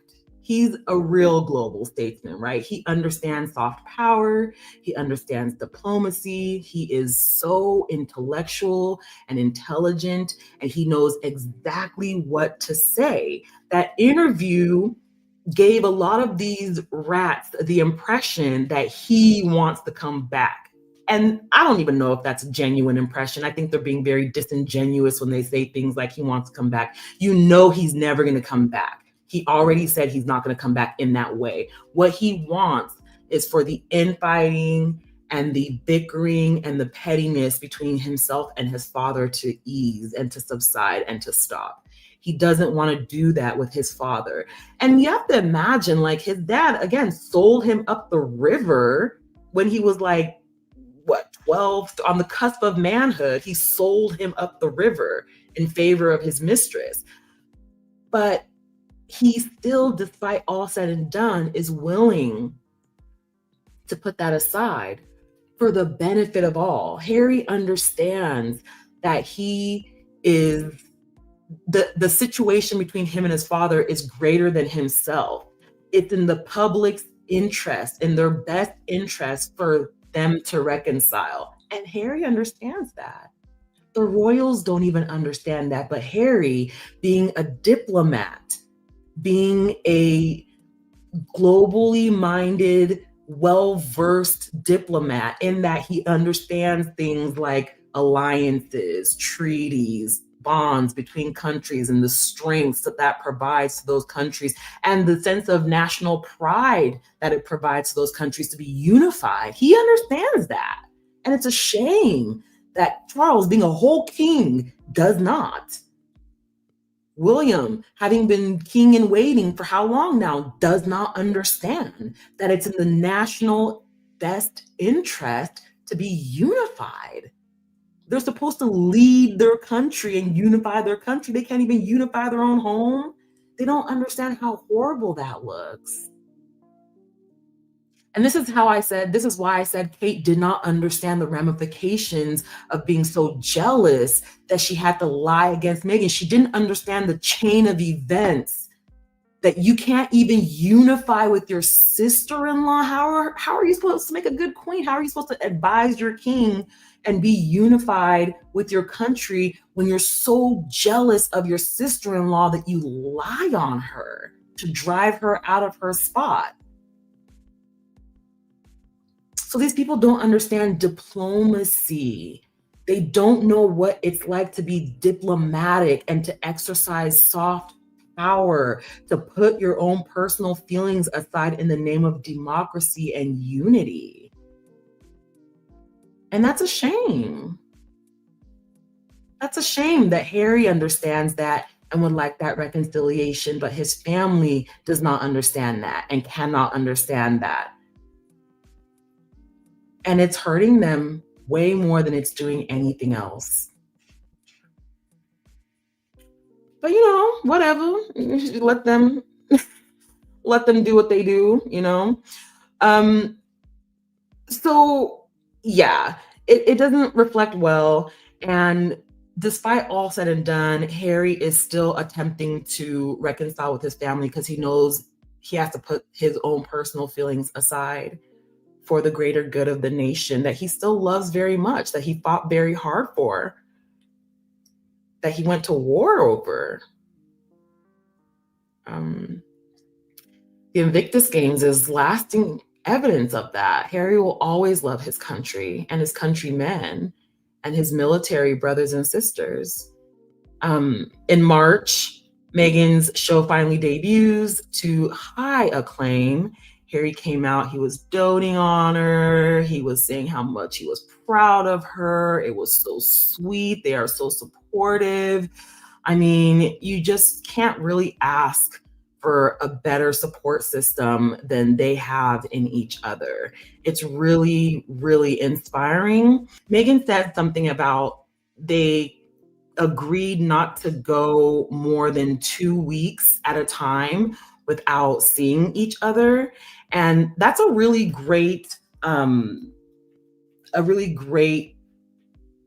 to have, right, for your relationship. But I think that they also use the engagements as like date nights. So, for example, going to Jamaica, doing all the things that they do with like Archwell, any of the Archwell events. I think that those all double as like date nights. He's extremely proud of his wife. He's extremely proud of how she carries herself, how she looks. You can tell that he's very, very proud of how good she looks. Are you guys on TikTok? Put a one in the chat if you're on TikTok. There's this TikTok trend going around right now where moms wear their daughters' clothes and they'll be like, oh yeah, this is my like 50-year-old mom or 55-year-old mom or 60-year-old mom. And she'll be wearing like this wrapper, which is a Nigerian piece of clothing that's like a printed fabric. It's just like a rectangle of fabric that they tie around as a skirt. And then they'll have like a matching top cut from the same fabric usually. So they look all, elderly, like the, little old ladies. And then they put on their daughter's clothes and instantly they look 30. They look 25, 30. The women look bomb. And so you forget sometimes that your mom is still a baddie. And I think that in a lot of these relationships, men just kind of expect you to start covering up when you have kids, start dressing very modestly and stuff like that. But that trend proves that your mama is still a baddie. And I'm so happy that Harry is so secure in his manhood, so secure in who he is, that he wants to share how good his wife looks with everybody, that he's actually proud of that. He's not only proud of the way she looks, but he's proud of who she is as a human being, the kind of person she is, the way she speaks, the way she carries herself. You can tell that he's really proud of her, as we all are. I mean, she's a very respectable, classy woman, but he's not the kind of man that wants to hide her away and dim her down, dim her light, especially being the person that he is as the spare. Still pretty prominent position, right? Still a very prominent thing when your dad is the king.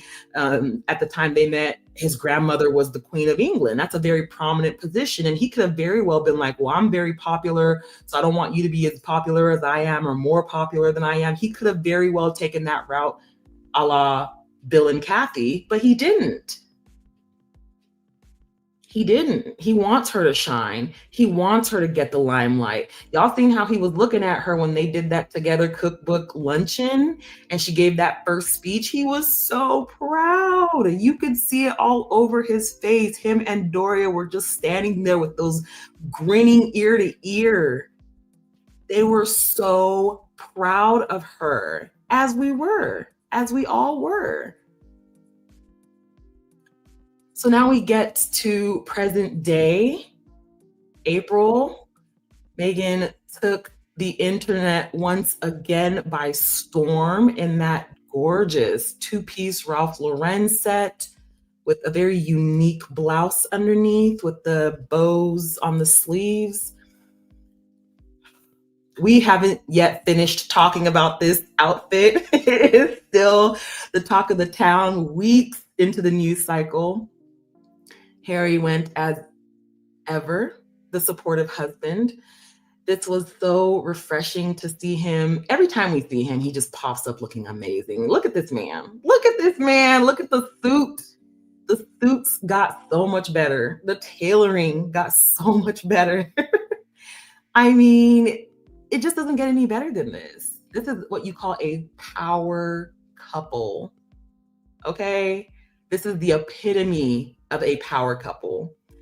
And they did it again. They broke the internet again this month. Just a few weeks ago, they go viral after Meghan uploads pictures and video clips from their concert date night at the Beyonce tour on her Instagram page. I mean, you're obviously going to continue going viral every time. People can't get enough of Harry and Meghan. Still Dre has one of my favorite TikToks about this. Let me just pull that up. He put it so well. I mean, he says it better than I can. But Prince Harry and Meghan, the Duke and Duchess of Sussex, has went viral again. Over the weekend, both Harry and Meghan attended the Beyonce concert, Cowboy Carter. I was there the day they was there, and I'm telling you, I was looking up and everywhere to see maybe if I saw a glimpse of them. I didn't see them there, but then I found out later on that they were there. But Meghan posted this selfie of her and Harry hugged up at the concert. And look at the views from Twitter from this account. Look at the likes from this account on Instagram. They can try, they can try, they can try, they can try. This love right here, I don't see it breaking anytime soon or ever. This is an iconic couple. Their story is going to be told for many decades and centuries to come. And no, we don't know what goes on in people's homes, but there's no faking this. There's no faking this. This couple's been together for 10 years almost and been married almost 7, and still that fire.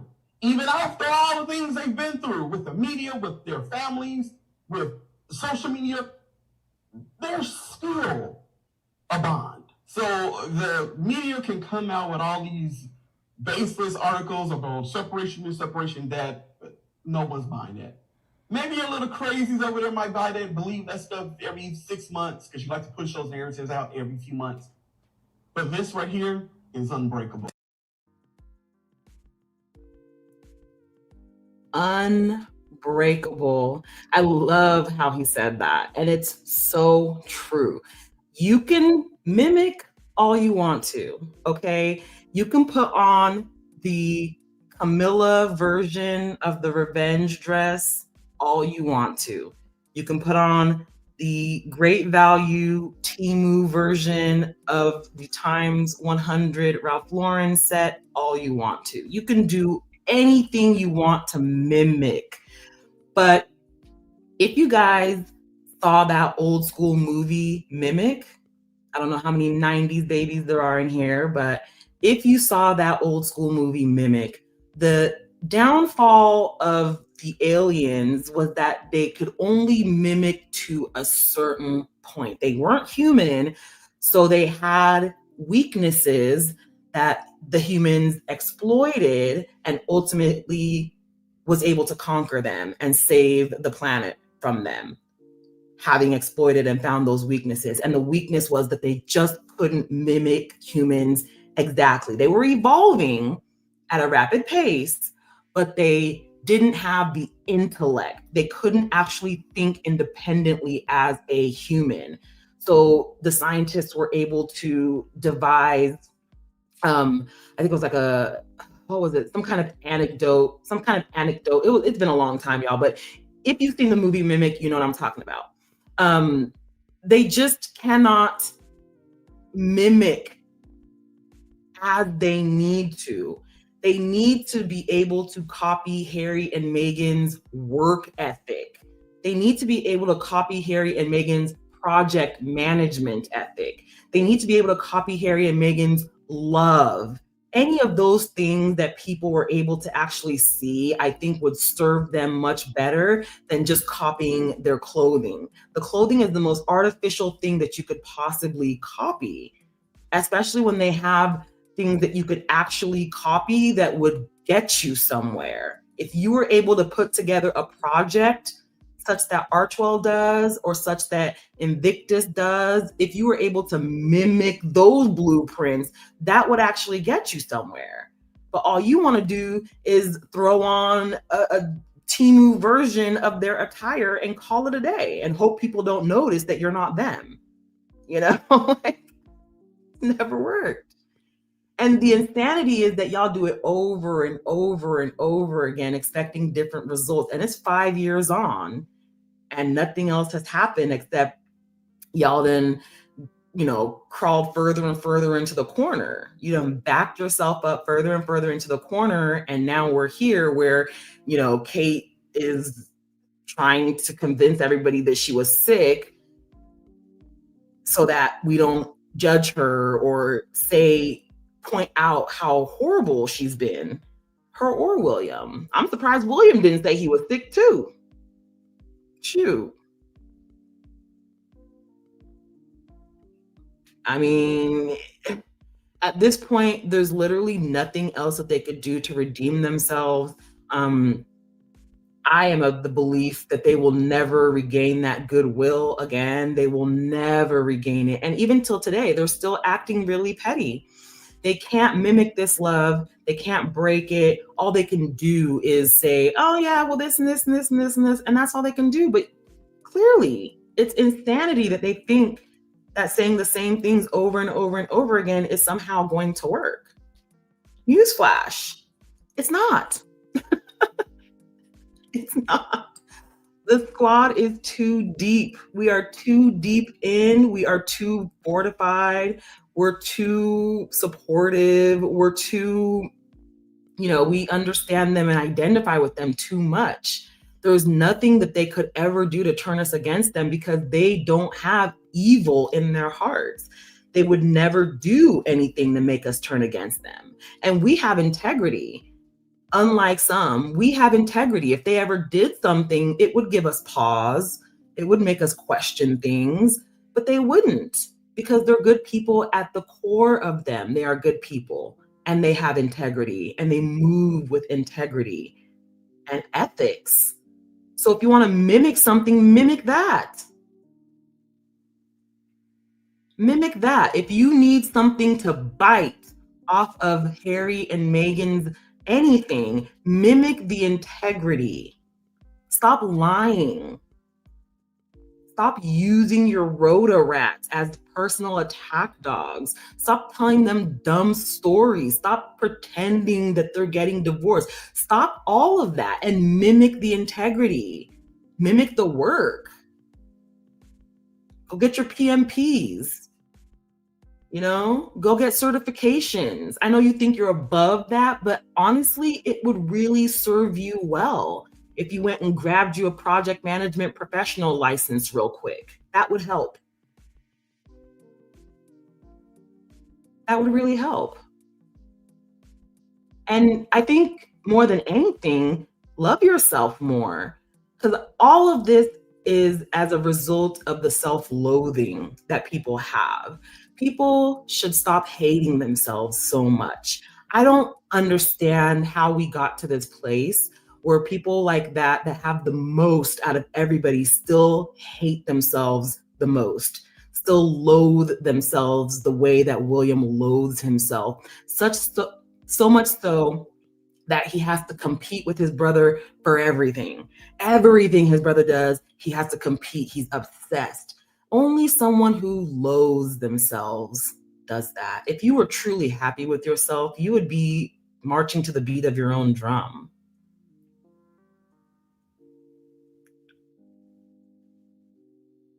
You would.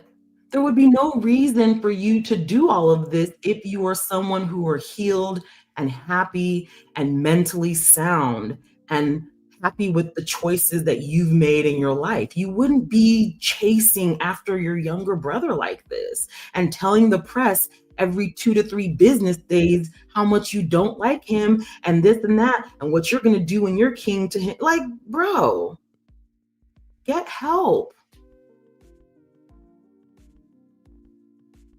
Hey, Joseph Bruno, welcome to the chat. When Meghan sneezes, the internet catches a cold. I like that.